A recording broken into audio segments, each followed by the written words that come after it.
we get your response to the remarks made by former Executive Secretary Bersamin that he did not resign, contrary to your statement last Monday that he quit from his post out of delikadesa. Ma'am, what was the basis of your announcement po nung Monday, kung meron pong ganitong denial on his part? Unang-una po, mayroon muna tayong babasahin para po sa tinuran po ng ating mahal na si Executive Secretary Lucas Bersamin. The palace acknowledges former Executive Secretary Lucas Bersamin's clarification regarding the manner of his transition. As he himself stated in his interview, he submitted himself to the President's discretion and prerogative as part of the ongoing reorganization. The palace announcement was issued in line with this understanding and with due regard for stability and continuity in governance. At nagkausap naman po sila ng Pangulo face-to-face at let us just leave it at that. But ma'am, E.S. Bersamin admitted that he felt bad doon po sa naging announcement. And na-mention po niya na on the morning po ng Monday, meron pong tumawag sa kanya, a close friend of his, and hindi raw po ito taga palasyo, asking him to exit the cabinet. May we know po, ma'am, kung meron kayong information, given na kayo po yung nag-announce nung resignation, kung tungkol saan po yung naging phone call na to, or sino po kaya yung kausap ni ES? Wala po tayo. Hindi po tayo privy sa kanilang usapan. Kung sino man po yung sinasabi niyang kaibigan na nakausap niya. Wala po tayong kinalaman doon. Thank you, ma'am. Follow-up question, Alexis Romero, Philippine Star. Yusek, former ES Bersamin said, masarap lang daw pakinggan yung delikadesa, pero hindi naman daw ganun yung nangyari, no?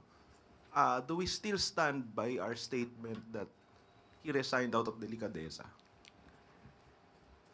Muli po, ang pina-announce po sa atin ay galing sa palasyo at kung ano po naramdaman ni E.S. Bersamin, yun din po na ginagalang po natin ang kanyang nararamdaman.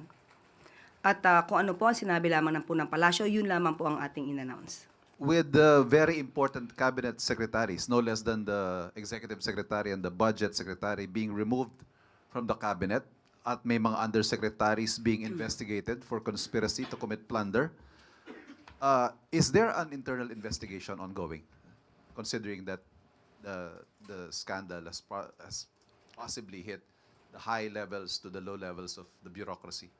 Sa ngayon, wala pa pong pinapaabot sa atin kung may internal investigation dahil sabi nga natin kung ano man po ang issue patungkol sa flood control projects at infrastructure, nandiyan naman po ang ICI para mas maging independent po ang pag-iimbestiga. Sinabi niyo rin po, baka may mga ibang cabinet secretaries, if they feel that they are involved, mas magandang pangunahan na mag-resign na lang. But aside from that call, is it safe to say at this point that everyone is under investigation? Hindi ko po masasabi. Pinag-iisipan ko, parang wala po ang masasabi ng lahat ay under investigation. So, ang maaari lamang pong sinasagawa ng Pangulo yung performance ng bawat kabinete. At yun naman ay usual at regular. Pero kung patungkol po sa mga sinasabi natin maanumalyang flood control projects at wala naman pong nababanggit o nasasabi, parang hindi naman po kailangan mag-imbestiga patungkol dito.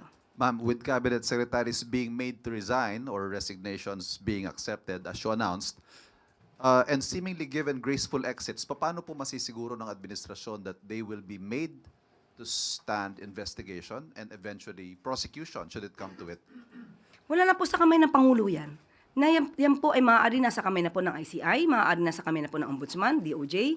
Sila na po ang mag-iimbestiga. Pero hindi ho ba by allowing them to resign, parang nabibigyan sila ng free pass na to escape accountability? Wala pong pwedeng lumagpas. Kung kinakailangan po imbestigahan, private citizen, public official, kung kailangan imbestigahan, dapat imbestigahan. Thank you. Next question, Katrina Domingo, ABS-CBN. Morning, Undersecretary. The former Executive Secretary denied that he resigned out of his own accord. So ano po yung totoong reason kung bakit po siya tinanggal at sino po yung nagpatanggal? Muli, binanggit na po natin ang ating sagot at sila'y nagkausap na po at sinabi nga po natin, pabayaan na po natin at sila naman po ay nagkausap na. I'm sorry, hindi namin pwede pabayaan because the taxpayers who are funding the government and are actually paying the salaries of this administration is actually asking for the truth from the palace. Bakit po natanggal yung executive secretary at sino po yung nagpatanggal sa kanya? Hindi ko po masasabi kung sino po nagpatanggal sa kanya. Binanggit ko po kanina na hindi ko po alam kung sinong kausap niya.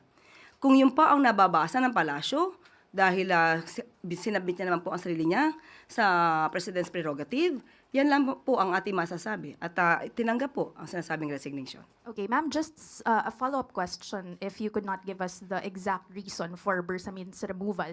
The former executive secretary was not the first official who actually experienced this kind of treatment na parang they were caught by surprise with their removal. We saw the removal of Baguio City Mayor Benjamin Magalong from the ICI, also the removal of former DPWH Secretary Bonoan from his post. How does the palace actually explain the seeming trend of unceremonious removal of high-ranking officials in the Philippine seat of power? Tanong po natin, tinanggal po ba si Mayor Magalong? Sino po ba ang nag-resign? Ang huli natin pagkakasabi tungkol kay Mayor Magalong ay ipapatignan, ipapacheck, ipapa-assess sa legal team kung mayroon ba na-violate. Wala pong nagpa-resign kay Mayor Magalong. Aksyon niya po yan, voluntaryo. Kaya hindi po pwedeng isama o sabihin na may unceremoniously call for his resignation. Yung nire-raise po nitong mga opisyal na to is that nauuna lagi daw po yung yung announcement before they were actually called on or discussed yung issue with themselves. How does the palace respond to that? Na may parang gap in terms of communication within the president's inner circle. Tandaan po natin, lahat naman po kami ay, ang aming service ay upon the pleasure of the president. Sabi nga nila, pagpasok mo dito, hindi mo alam kung ito na yung huling araw mo. So lahat po kami dapat ay handa doon.